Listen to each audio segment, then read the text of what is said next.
Hello everyone, welcome back to our YouTube channel CAD NEST. Myself Allauddin here. I am a CAD engineer in a CAD NEST. Today I am just going to discuss about on Revit topic here. That is how to create a floor. I'm just going to show how to create a floor. Suppose if you are having one plan, example let it be I'm going to take one plan here by using this line. We have to enter the height of the walls. After giving a height of the walls here, then you can select the location line. After selecting the location line, you can select the which type of wall you wanted from here, like a masonry wall, concrete wall, partition wall, like that. So now I'm going to select this one as a masonry wall here, 300 mm thickness. After that, you can draw the plan by using this dimension. Now I'll take the wall center line as a center to center. Now from here to here, I'll just take 3500. Okay, 450. Now after entering again, if you want to continue the wall how much you want, you can enter 4000. I'm going to enter here.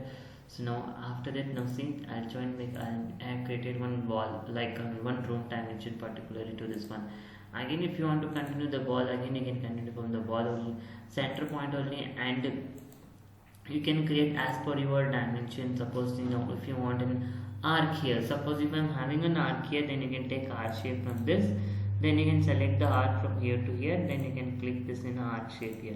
After this one, I'm going to create this one to flooring. Now if I'll go to 3D option from this, now you can see this, the walls are created. Now the wall is showing in the concrete, that is in a masonry blocks. Now here the floor is not there. If you want to create a floor, for that what you can do, go to level 1 option. So if I click on level option, you can see this floor here. Drop down button, if you see this, we are having a 3 types of floor and one slab with a slab edge also there. So later we discuss the structure and biface and slab edge. Let us see what is this architecture floor. If I take this architecture floor from this, now again in the property, before placing this, you can check in the properties which type of floor you wanted, you can take here. Suppose I'll take this one as a metal type concrete floor. After taking this one, what you can do, by using the line and by using the rectangle also you can take, or else if you want to save the time directly, if you want, you can just pick on the lines here. See, if I click on the point, automatically the lines will create on the exterior walls here, edges of the wall. After creating this one, you can make this one as finish.